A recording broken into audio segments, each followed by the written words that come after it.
कल ये सिलेबस बताए थे। NCERT चैप्टर 9 है, यूनिट 6 खंड C। ये सिलेबस कल बताए थे हम। ये पूरा सिलेबस आप लोग देख लीजिए, सिलेबस ऐसा सीख लेना होगा। अब ये सिलेबस में पहला टॉपिक था हम लोग का दर्शन कोण।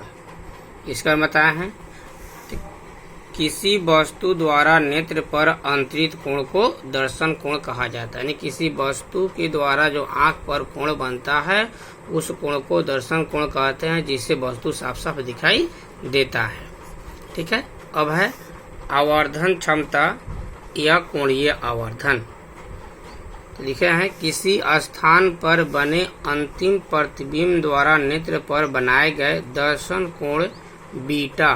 यानी कोई हम लोग लेंस लगाते हैं, चश्मा वगैरह लगा लेते हैं, तो उस समय जो कोण बनता है उसको हम लोग बीटा मानते हैं।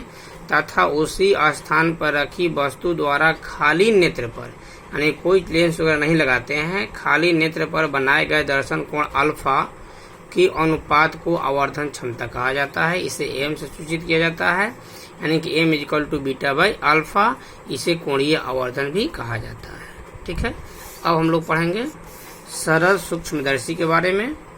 दो सूक्ष्मदर्शी है, सरल सूक्ष्मदर्शी और संयुक्त सूक्ष्मदर्शी। सिंपल माइक्रोस्कोप और कंपाउंड माइक्रोस्कोप कहते हैं। तो सरल सूक्ष्मदर्शी के बारे में हम लोग पढ़ेंगे। सरल सूक्ष्मदर्शी क्या चीज है? तो सरल सूक्ष्मदर्शी वास्तव में कम फोकस दूरी वाला एक उत्तल लेंस है, जिसके एक ओर प्रकाशीय केंद्र तथा फोकस के बीच किसी वस्तु को रखकर दूसरी ओर से देखा जाता है। यानी कि वस्तु हमेशा प्रकाशीय केंद्र और फोकस के बीच, प्रकाशीय केंद्र और फोकस के बीच में रखा जाता है और दूसरी ओर से देखा जाता है, तो प्रतिबिंब उसका आवर्धित दिखाई पड़ता है। इसलिए इसे आवर्धक लेंस भी कहा जाता है। इसका दूसरा नाम क्या है? आवर्धक लेंस भी कहा जाता है। अब आगे बनाए हैं कि सरल सूक्ष्मदर्शी में प्रतिबिंब का बनना एवं आवर्धन क्षमता। कैसे प्रतिबिंब बनता है और उसका आवर्धन क्षमता कैसे निकालते हैं। तो यहाँ पर दिखाए हैं फिगर में कि यहाँ पर आँख है, यहाँ किसी वस्तु को रखे हैं। तो जहाँ पर वस्तु रखे हुए वहीं पर अगर दिखाई देता है तो खाली आँख से दिखाई देता है, तो उस समय जो कोण बनेगा उसको अल्फा कहेंगे। लेकिन यहाँ पर देखना, फोटो में छूट गया होगा, यहाँ हम लोग का आँख है, आँख बना देना होगा। अब आँख के आगे हमें यहाँ लेंस लगा दिए हैं। लेंस में भी वही भी उत्तल लेंस है, क्योंकि सरल सूक्ष्मदर्शी में उत्तल लेंस का उपयोग किया जाता है। उत्तल लेंस लगा दिए तो वस्तु जो ये था अब इसका प्रतिबिंब यहाँ बन गया। यही बात यहाँ पर लिखे हुए हैं कि किसी वस्तु को खाली आँख से स्पष्ट दिखने के लिए इस स्पर्श दृष्टि की न्यूनतम दूरी डी का मान होता है 25 सेंटीमीटर पर रखा गया है।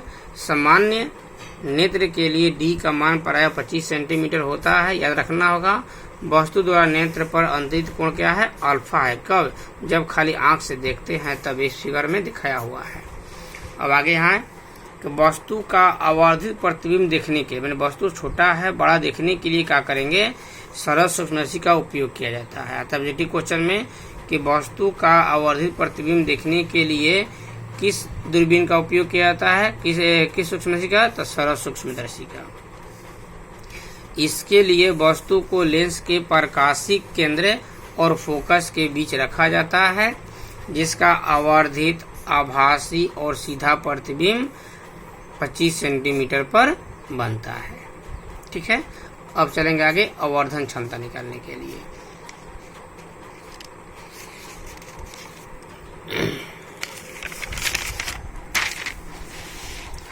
यहाँ पर आवर्धन क्षमता निकाले हैं। तो एम बराबर होता है बीटा बटा अल्फा, लेकिन ध्यान रखना होगा अल्फा और बीटा का मान बहुत छोटा होता है, इसलिए अल्फा बराबर tan अल्फा हो जाएगा, बीटा बराबर tan बीटा हो जाएगा। यानी कि एम बराबर tan beta by tan alpha लिख लेंगे। तो बीटा देखो फिगर में हम लोग का बीटा कहने का मतलब कि ये फिगर, ठीक है। तो tan थीटा बराबर होता है p बाई बी, तो p हो जाएगा ये पूरा पी क्यू, और b हो जाएगा यहाँ से यहाँ तक, इसको हम लोग d माने हैं। और अल्फा के लिए हो जाएगा ए बी बाई डी। ध्यान रखना होगा, बीटा के लिए पी क्यू बाई डी और अल्फा के लिए ए बी बाई डी। यही दोनों मान हम लोग यहाँ लिखेंगे।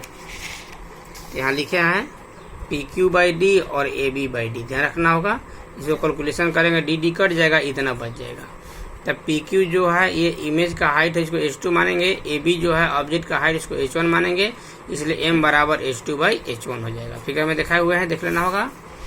अब सूत्र हम लोग जानते हैं कि H2/H1 इक्वल टू V/U होता है।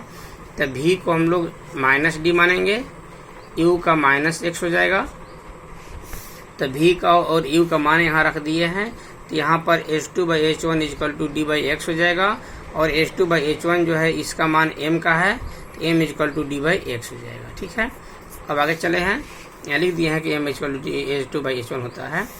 आगे लेंस सूत्र से, तो लेंस सूत्र में होता है 1/f equal to 1/v minus 1/u। तब v का मान यहाँ भर दिए हैं और u का मान यहाँ भर दिए हैं। अब ये माइनस माइनस प्लस हो जाएगा, तो दोनों ओर d से गुना करने पर, दोनों d से गुना करेंगे तो यहाँ d/f हो जाएगा, d/d हो जाएगा, d/x हो जाएगा। तो ये d हम लोग कट जाएगा, 1 हो जाएगा। ये माइनस है तो इसे जाकर प्लस हो जाएगा, यानी कि d/x equal to 1 plus d/f हो जाएगा।